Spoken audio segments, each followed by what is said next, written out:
Greetings and salutations, bem-vindos a mais um vídeo do nosso canal Technicalis. Meu nome é Romário Ferreira and I am your host.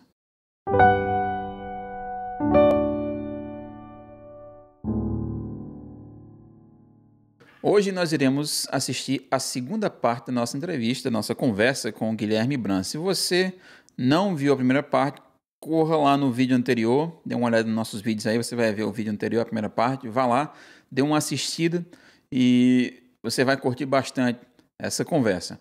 Então, nós conversamos na segunda parte sobre questões relacionadas à vida, questões relacionadas a projeto de vida.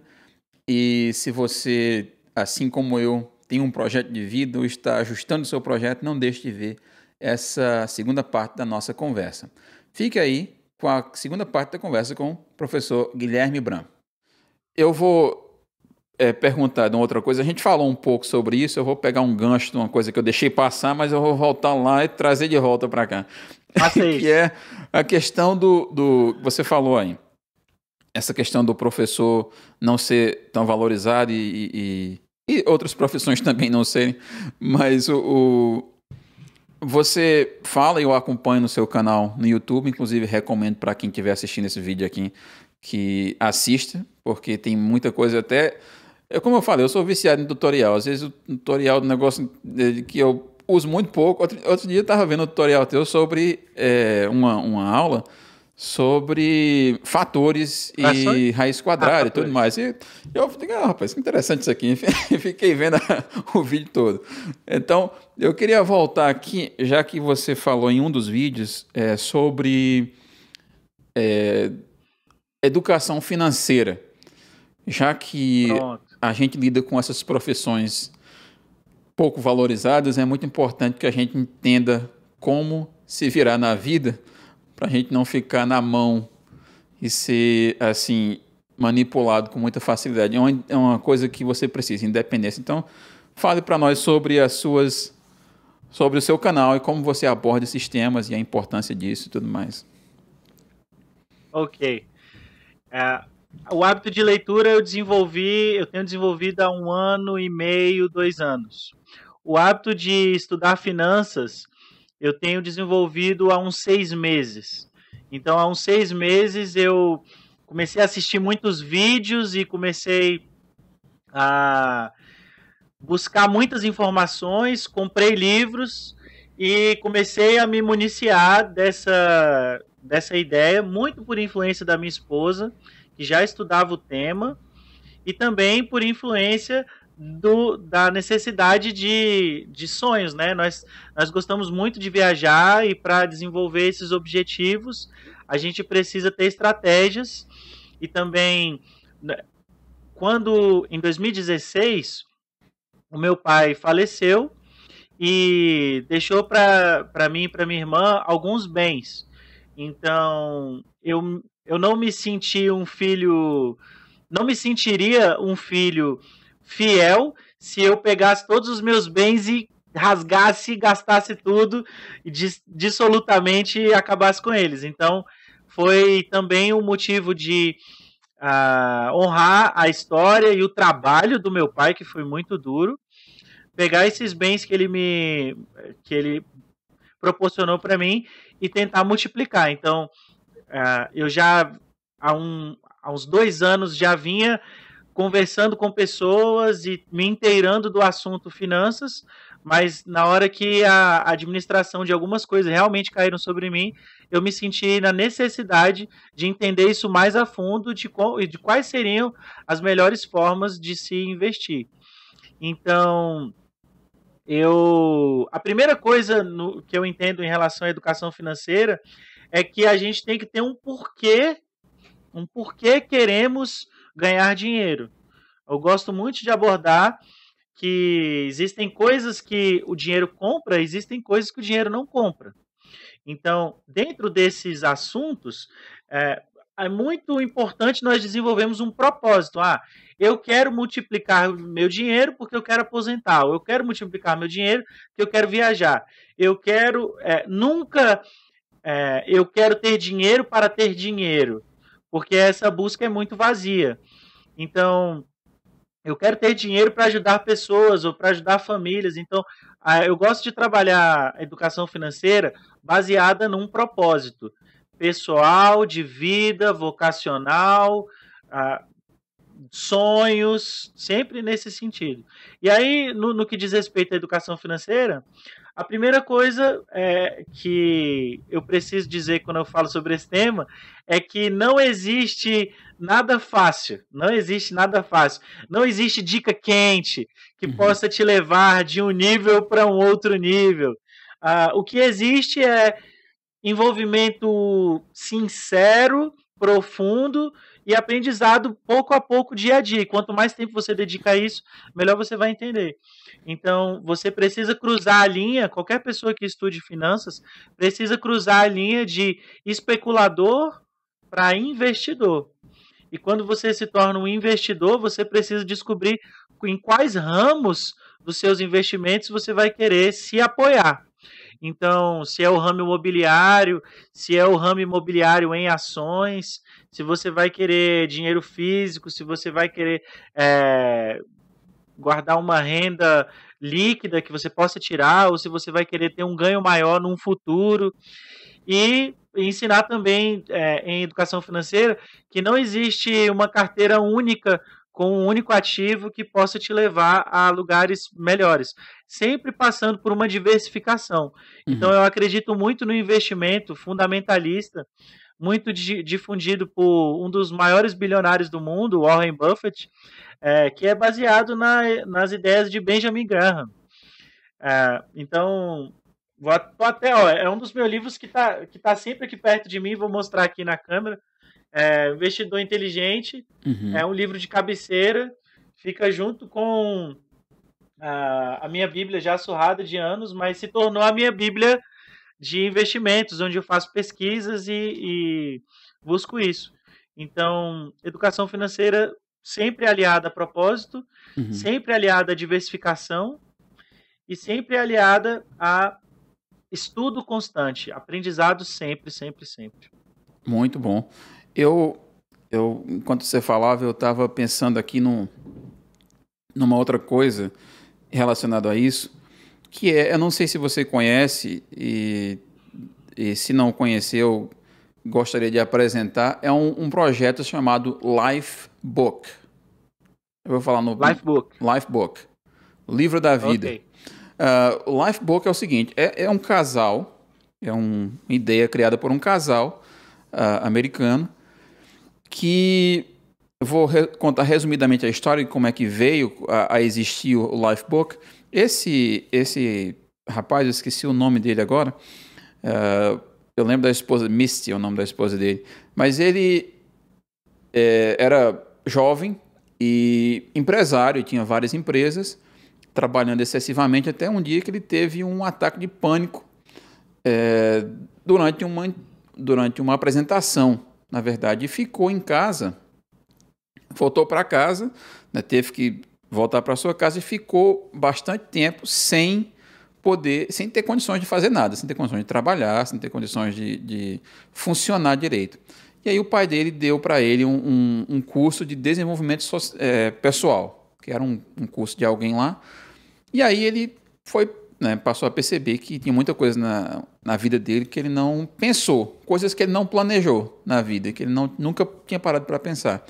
E aí ele e a esposa dele começaram a fazer esse curso e tal, e aí desenvolveram o próprio curso deles, chama-se Lifebook, que são, acho que 5 categorias da vida.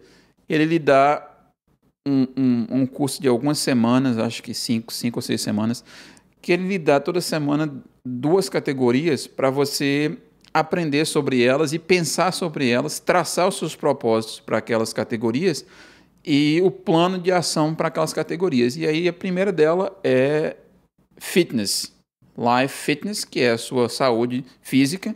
E se você não tiver uma saúde física, qualquer coisa que você tenha não tem importância, porque você não vai ter como usufruir de nada.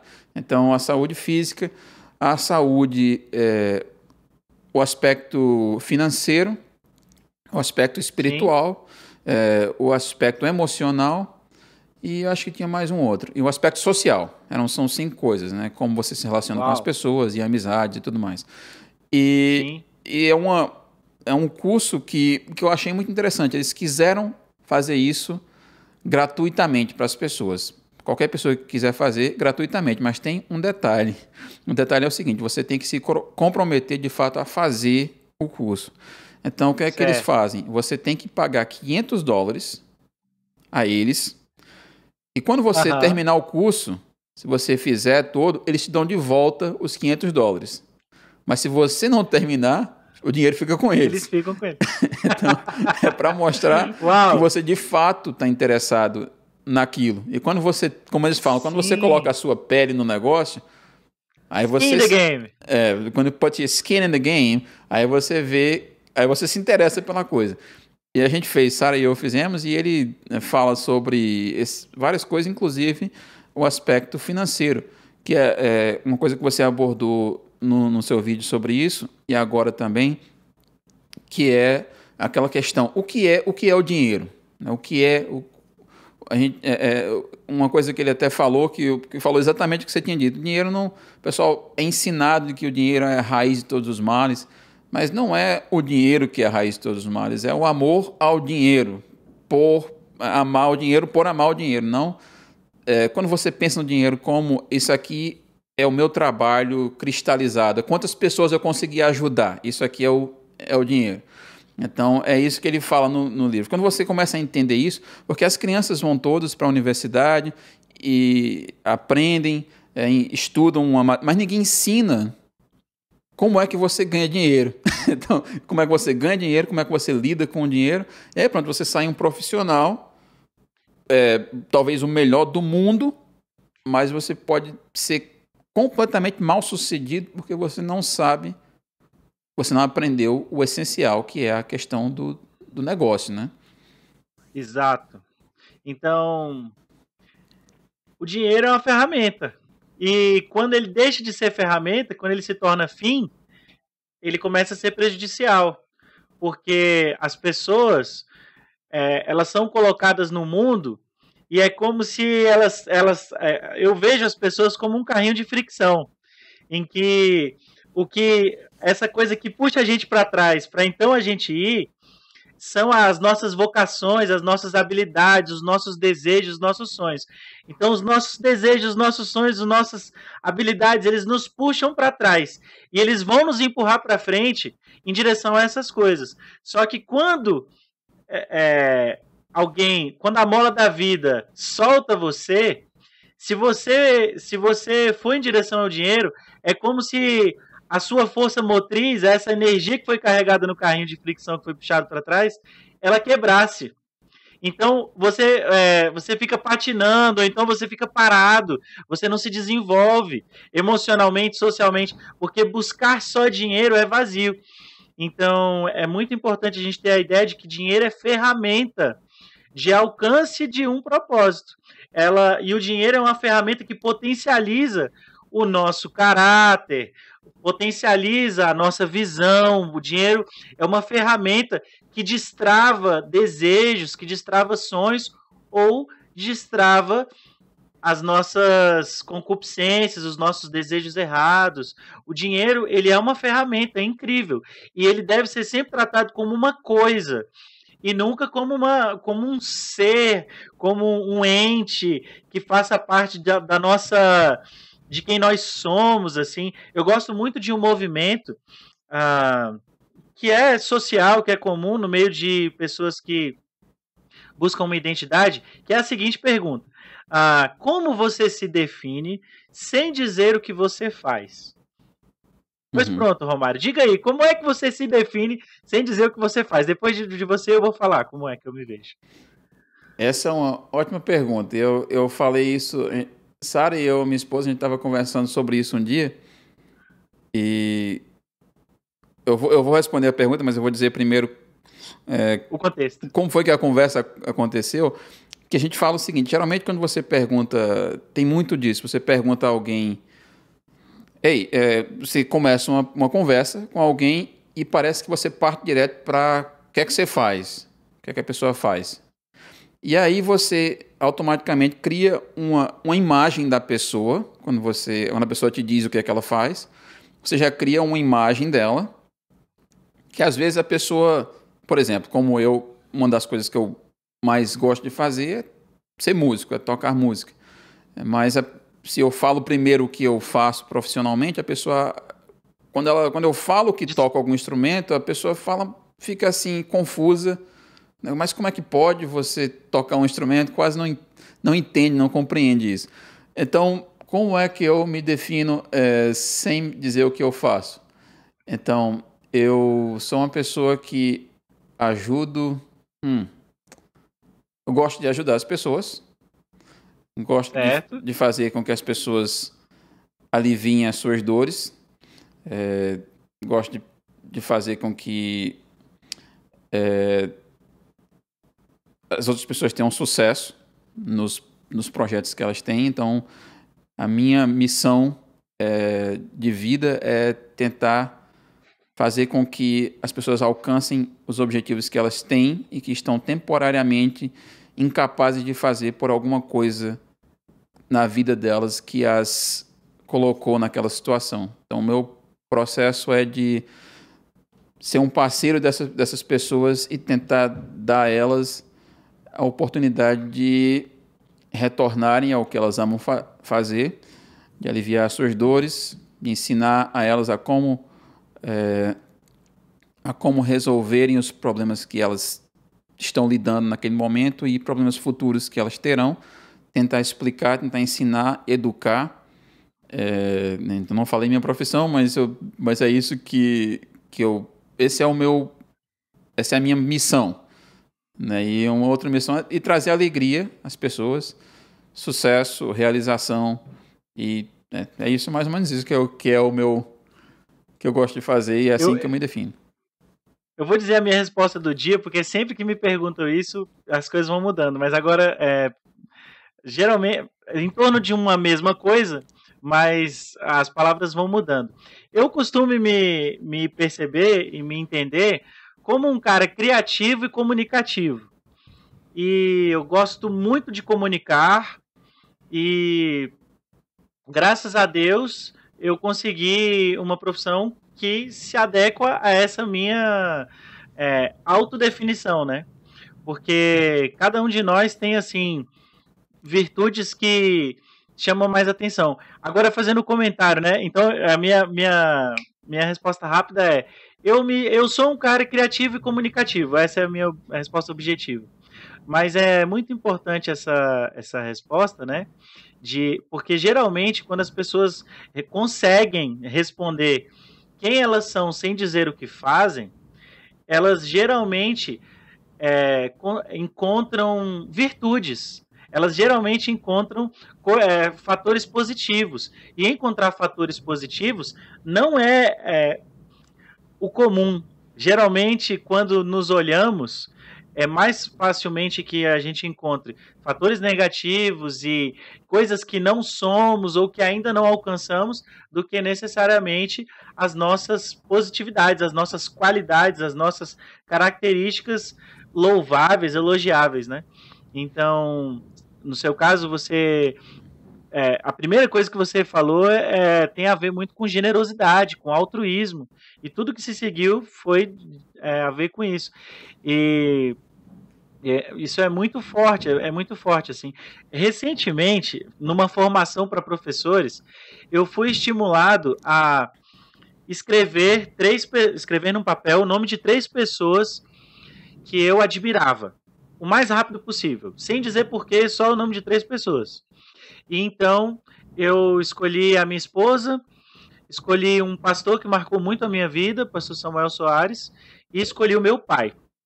Ok. Em seguida, nos foi pedido que escrevêssemos, em relação a cada uma dessas 3 pessoas, 3 qualidades, que são as qualidades que mais chamam a atenção nessas pessoas que nós selecionamos. Então, sobre a minha esposa, eu coloquei o fato de ela ser muito correta, muito justa, sobre ela ter um alto padrão, sobre ela buscar um nível de integridade real e isso ser muito natural para ela, sobre ela buscar a retidão, ser correta e um senso de justiça assim muito afiado.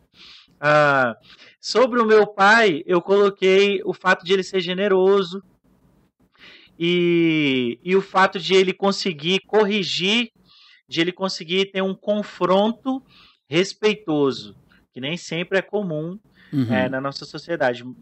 E sobre o pastor que mais me chamou a atenção, eu coloquei que ele tinha uma fala espetacular. Ele tinha uma apresentação incrível. E aí, no final, quando foi a culminância, o fechamento da dinâmica, a mediadora explicou a gente que as características que nós buscamos, que nós vimos nessas pessoas, geralmente são as características por onde nós buscamos no dia a dia caminhar. E para mim foi um descortinar, assim, porque eu falei, caramba, uau, isso é muito verdade. Então, a gente, que não... E o mais interessante é que, assim, cada pessoa que conhece uma dessas 3 pessoas, por exemplo, a minha esposa, o meu pai e o pastor que mais marcou a minha vida, cada uma das pessoas que convive com essas 3 pessoas admira ou não admira essas pessoas por motivos diferentes que eu selecionei. Então, aquilo que nós mais vemos em alguém ou é um reflexo daquilo que temos em nós ou daquilo que estamos buscando, né? Então, no sentido que falávamos já da identidade, né? Muito importante. Agora eu já não sei mais como é que nós chegamos nesses assuntos de Nem quem eu. nós somos. Isso aí é o que menos importa. O flow foi tão grande que eu perdi o início. Quando você vê, tá longe. Eu lembrei agora de um amigo meu, Valone, que a gente conversa muito. Todos os dias a gente troca alguma ideia. E uma das coisas que a gente comentou um dia desse são 2 perguntas muito difíceis. E a primeira pergunta é: quais são os seus defeitos? Né? Me diga um defeito seu. A gente sabe os nossos defeitos, né? Certo. Mas você não quer dizer quais são. E outra você coisa... não gosta. Outra coisa é quais são as suas qualidades. Você também, às vezes, sabe... Esse é mais difícil de você ver. As qualidades. Os defeitos, você poderia dizer uma lista enorme se ninguém fosse ouvir. Mas as qualidades é uma coisa que nem sempre você consegue observar em você. Sim, e aí eu lembro que ele me contou de uma entrevista que ele fez de emprego e ele já sabia que alguém ia perguntar sobre os defeitos. Então ele já preparou 2 defeitos para dizer. Já deixou na agulha para quando perguntassem, ele falar, né? E aí veio a hora que ia perguntar, né? Quais são? Me fale um defeito ou 3 defeitos, alguma coisa assim. Acho que eram 3 defeitos. Disse, olha, meu amigo falou assim, olha, o meu maior defeito, eu acho, que é a memória. Eu tenho uma péssima memória. Por exemplo, eu tinha preparado 3 e só me lembrei desse. Então tem essa questão. A gente tem essa coisa de você... Aí é que tá, né? Desse life book. Foi assim que a gente entrou nessa história. O life book perfeito. É o seguinte. Você faz e tem umas atividades, você completa e você imprime e deixa aquilo ali. Porque de vez em quando você esquece das coisas. Né? Você começa muito... Acontece muito na clínica isso. De você tratar, às vezes, um paciente, você começa com, sei lá, um caso, experiência pessoal. O paciente vem com uma ruptura de um tendão, por exemplo, ou uma ruptura de um ligamento, você começa tratando aquilo ali e, com o tempo, às vezes é um caso que é muito complexo e às vezes demora muito tempo e você tem que ficar tratando aquela pessoa, sei lá, às vezes, muito raramente você tem que ficar, às vezes, 1 ano tratando aquela pessoa. Chega uma hora que você não sabe mais por que é que você está tratando a pessoa.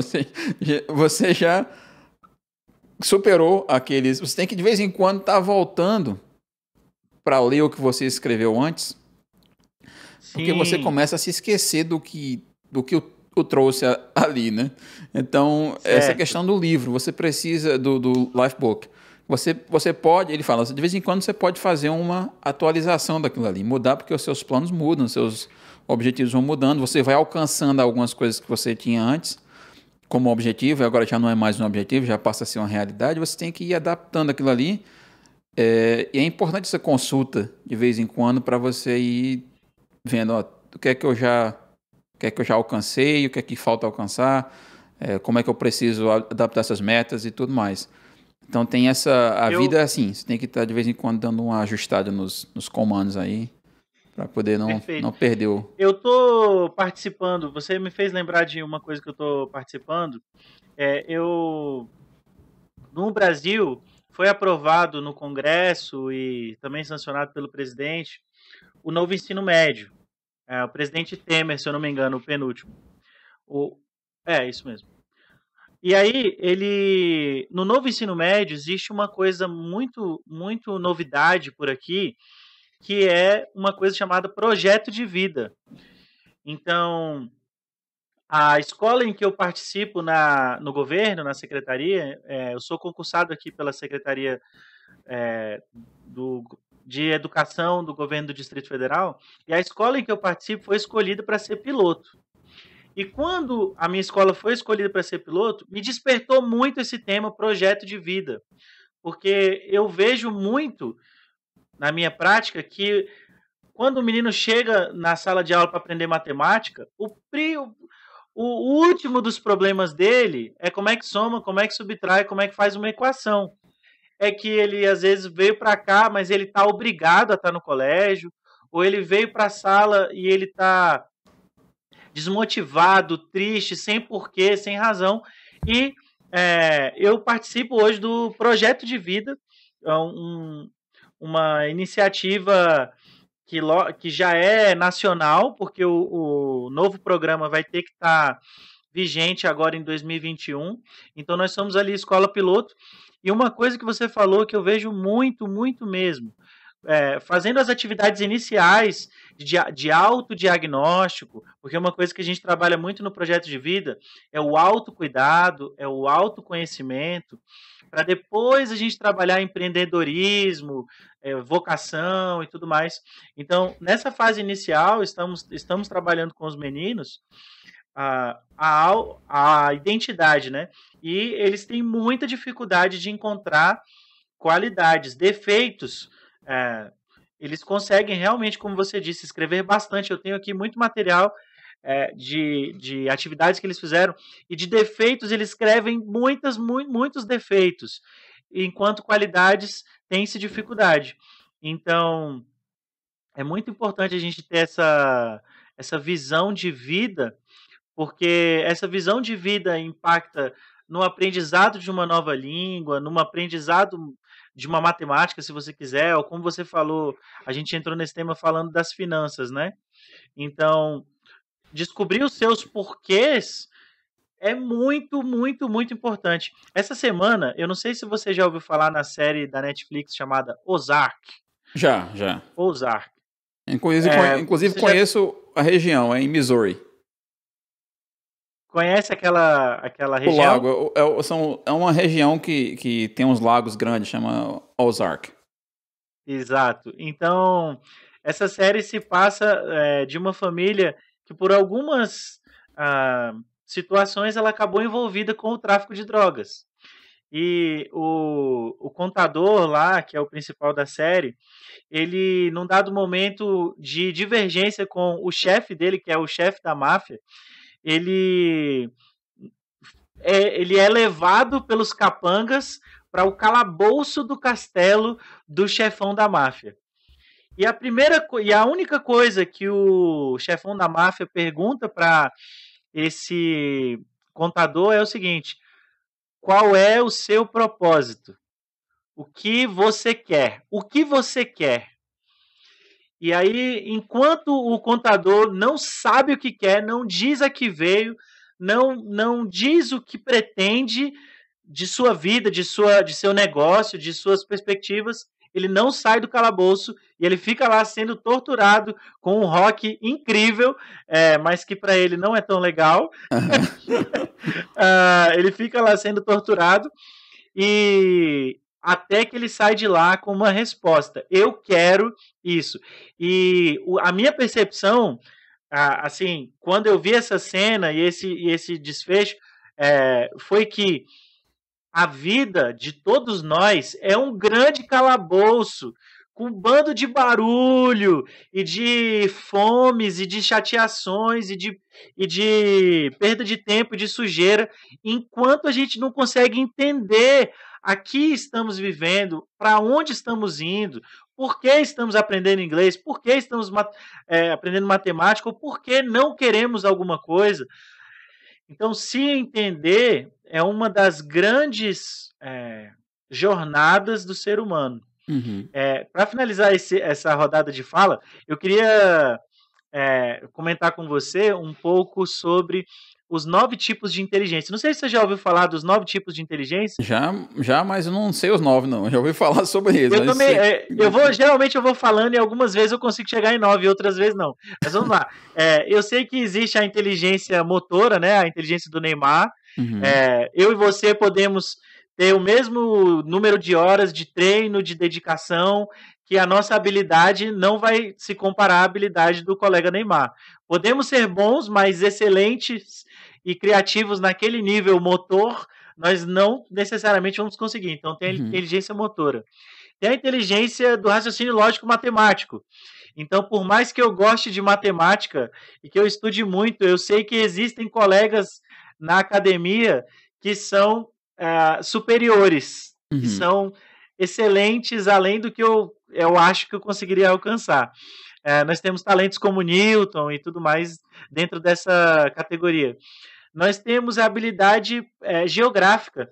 Então, algumas pessoas vão numa cidade apenas uma vez e dão umas voltas, vem o comércio e algumas residências e já tem em sua mentalidade o mapa, o esquema daquelas cidades. Eu me lembro muito bem de que eu só visitei São Luís do Maranhão apenas uma vez, e a partir da Avenida Litorânea eu sei muita coisa lá dentro, eu sei onde fica a feira e outras coisas, porque eu tenho essa habilidade desenvolvida. É uma coisa que me ajuda na habilidade matemática, o entendimento geográfico. Aí nós temos inteligência para aprender linguagens, né? Que algumas pessoas são muito mais facilmente poliglotas, conseguem alcançar isso do que outras, né? Exato. Mas nada que o esforço e a dedicação consiga, porque nossos neurônios eles têm um nível de plasticidade em que nós conseguimos alcançar algumas habilidades. Mas algumas pessoas ou têm essa plasticidade muito avantajada, ou então elas são abertas assim para novas habilidades. Então, esponja. E aí tem a habilidade uma esponja. Algumas pessoas são muito esponja. Tem a habilidade social, tem a habilidade musical, tem a habilidade interpessoal, que são as pessoas que conseguem lidar bem com outras. E é incrível dizer que isso é um tipo de inteligência, porque algumas pessoas são inaptas à sociedade e outras são incrivelmente atraentes, atrativas, magnetizadas, né? Exato. E enquanto... E aí, finalizando, acho que nem falei 9, mas finalizando a que a gente está falando, tem um tipo de inteligência que é subvalorizada no Ocidente, mas que no Oriente recebe muita importância, que é a inteligência intrapessoal. Intra, né? Lá de dentro, assim, que é que é o autoconhecimento, que é saber seus limites, ou não seus limites no sentido de até onde pode ir, mas saber as suas, como se fosse saber onde é que estão as suas cercas, nesse sentido, onde é que estão as suas estacas, né? E para poder alargá-las ou reduzi-las em certas situações. Então, todo esse papo de aprender, de conhecer, de estudar, de se desenvolver, tem que passar por uma análise pessoal, uma análise de nós mesmos, né? Exatamente. Eu ia Enquanto você estava falando aí sobre isso, essa questão dos defeitos e das qualidades e dessas habilidades todas, eu lembrei de um. A gente teve uma. Nosso hospital, que eu trabalhava antes, St. Mary's Hospital, na cidadezinha chamada Amsterdam, em Nova York, tem uma pesquisa chamada. Tem uma empresa chamada PRC, que é uma empresa que faz pesquisa. Uma empresa que faz pesquisa de opinião, estatísticas sobre o hospital. Eles ligam para os pacientes para saber como é que foi o tratamento deles, se eles têm Parecido alguma com o coisa. Ibope no Brasil, não é? Sim, alguma coisa assim, para ver como é que o pessoal, qual é a percepção deles do hospital. E aí Certo. veio um cara dessa empresa para dar uma palestra para nós, que trabalhávamos no hospital, para explicar para nós quais eram os pontos que a gente estava mais alto e quais os pontos que a gente estava mais baixo e assim por diante. Essa era uma das coisas. E aí uma das coisas que ele Certo. perguntou foi o seguinte: a vocês todos aqui que estão aqui no auditório, se alguém dissesse assim, vocês gostam do seu carro? Foi a pergunta. Vocês gostam do seu carro? Sim. Beleza, gosto do seu carro. Se alguém te desse agora tanto, e fosse o valor de você comprar um carro, quantos aqui comprariam o mesmo modelo de carro? E assim a maioria levantou a mão, que compraria o mesmo modelo de carro, porque Ok. gostam muito do carro. Ele falou, olha, a indústria que mais faz pesquisa com o público de opinião é a indústria automobilística. A empresa, eles fazem pesquisa o tempo todo. Então, praticamente todas as outras empresas usam dados e se baseiam nos dados de empresas de carro, porque é assim que as pessoas gostam muito. Ele disse, e um detalhe é o seguinte, eu tenho certeza que você já teve problema com o seu carro e tudo, mas muita gente, mesmo tendo um problema, escolheria o mesmo carro outra vez, se tivesse que fazer. Ele disse, então, é o seguinte, o que isso aqui nos ensina é o seguinte, se você...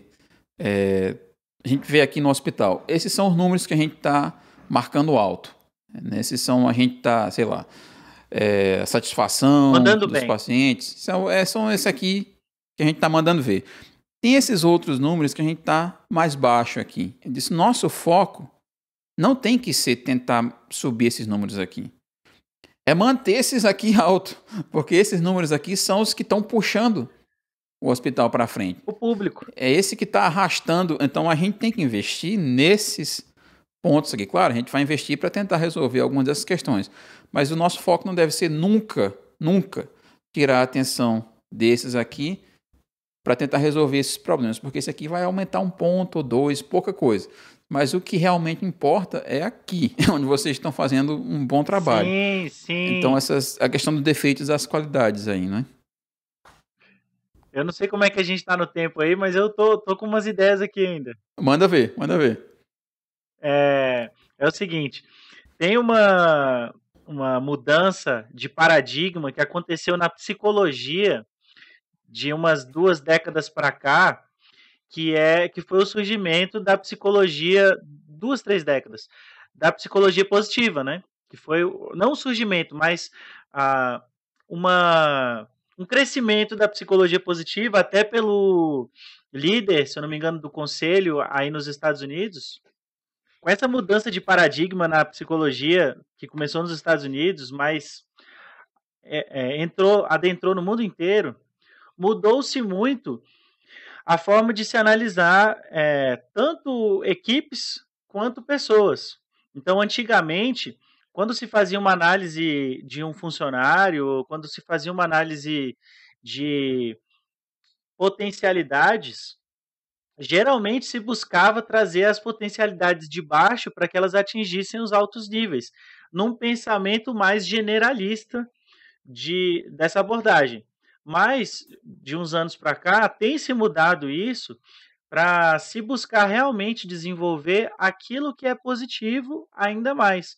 Então, e fazendo assim, e nos Estados Unidos, como começou primeiro, já tem muitos resultados disso, como, por exemplo, não necessariamente a gente vai escolher uma menina que tem uma habilidade na ginástica desenvolvidíssima, a gente não vai pegar essa menina da ginástica e colocar ela numa sala de matemática. Por quê? A gente pode estar perdendo uma medalhista olímpica, a gente pode estar perdendo um grande expoente. O garoto que tem facilidade com matemática, ele não vai ser necessariamente colocado para fazer esportes. Ele vai ter uma certa mobilidade dentro do currículo, e nos Estados Unidos começou há muito mais tempo isso, para que nós consigamos desenvolver esses que já têm facilidades e habilidades ainda mais. Porque Uhum. se não fizermos assim, corremos o risco de perder grandes gênios. Exatamente, a gente tem na história da humanidade, né, que agora não é mais só a história da ciência, o fato de que Galileu Galilei, antes de se desenvolver na parte física, matemática, no estudo dos astros, até com os estudos de Copérnico, ele foi obrigado pela família a fazer medicina. E é Uhum. claro que ele aprendeu muitas coisas positivas na medicina e se desenvolveu como pessoa, como profissional, mas ele poderia ter ganhado anos de estudo e de aprofundamento numa ciência que era a ciência dele. Ele Uhum. era uma pessoa das ciências exatas.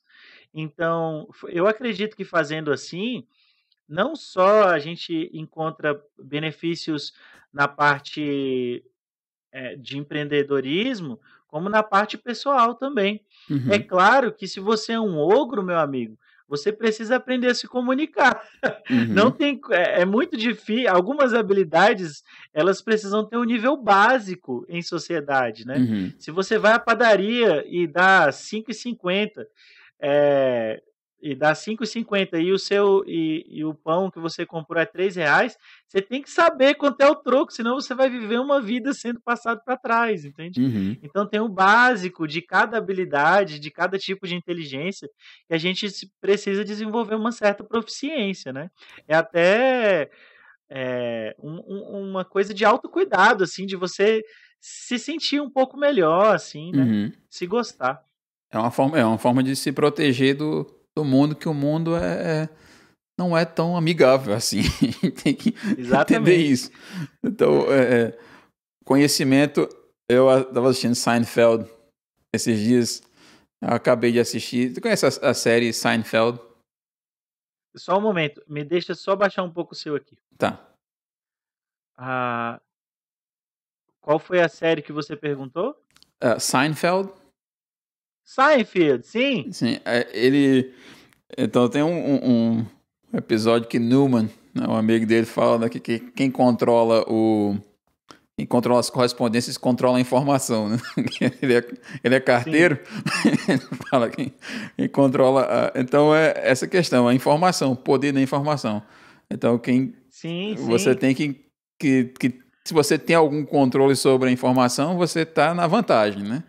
Então Exato. isso aí é interessante. Então, rapaz, a gente vai ter que marcar mais coisas para a gente debater, Sim, sim. porque é muito bom, é muito bom. Você, É, você vai para perfeito. Conta a comigo. eternidade. Então, Guilherme, eu queria, antes de nós encerrarmos aqui o papo por hoje, queria que você nos dissesse, as pessoas que nos assistem aqui, como é que as pessoas lhe encontram, em que lugares você está hoje em dia na sociedade social, mídias sociais, onde é que a gente lhe encontra para ter mais Perfeito. informações de você? Você consegue se comunicar comigo de forma mais rápida através do Instagram, no @prof. Guilherme Bran, mas você recebe dicas exclusivas de tudo que eu estou pensando e desenvolvendo e trabalhando sobre no meu Telegram. O meu Telegram chama Telebram, que é uma junção do início da rede social com o meu com o Bran do meu sobrenome. O meu nome real, oficial, é Guilherme Braga Antunes. Só Uhum. que na minha geração, muitos Guilhermes foram concebidos, ou muitas mães decidiram colocar esse nome incrível em seus filhos. Então eu juntei o BR do Braga e o AN do Antunes no sobrenome Bran, e assim eu fiquei único, porque ninguém Uhum. tem Bran. Pelo menos não aqui no Brasil, não sei como é que funciona nos Estados Unidos. Então, como Prof. Guilherme Bran, você me encontra no Instagram, no Facebook, no YouTube, onde eu tenho postado videoaulas, dicas de finanças, dicas de estudo. E no Telegram, você é o único que está diferente, lá você me encontra como Telebran. Maravilha. Então, Guilherme, muitíssimo obrigado pelo seu tempo, né? Satisfação. Essa quarentena nos deu, apesar de estar nos dando muitos prejuízos no geral, Sim, né? Tá dando alguns benefícios aí, alguma é verdade. introspecção, a gente está tendo a chance de ter e um pouco de Muito autoconhecimento, material bom sendo produzido por aí. muito material bom sendo produzido, isso é verdade. Então, a minha luz já se acabou a bateria aqui, mas eu Perfeito. vou, estou com duas luzes aqui, é a bateria. Então, Guilherme, muito obrigado e talvez nos falemos outras vezes aí, porque tem muita Valeu, coisa para a gente. gratidão. Até a próxima. Até a próxima. Muito bem, essa foi a segunda parte da nossa conversa com o professor de matemática Guilherme Bran, professor de matemática e de projeto de vida, que é uma coisa fundamental. Você pode encontrar o professor Guilherme Bran nas redes sociais, nos links abaixo na descrição. Não deixe de segui-lo no Instagram, no Telegram, no YouTube.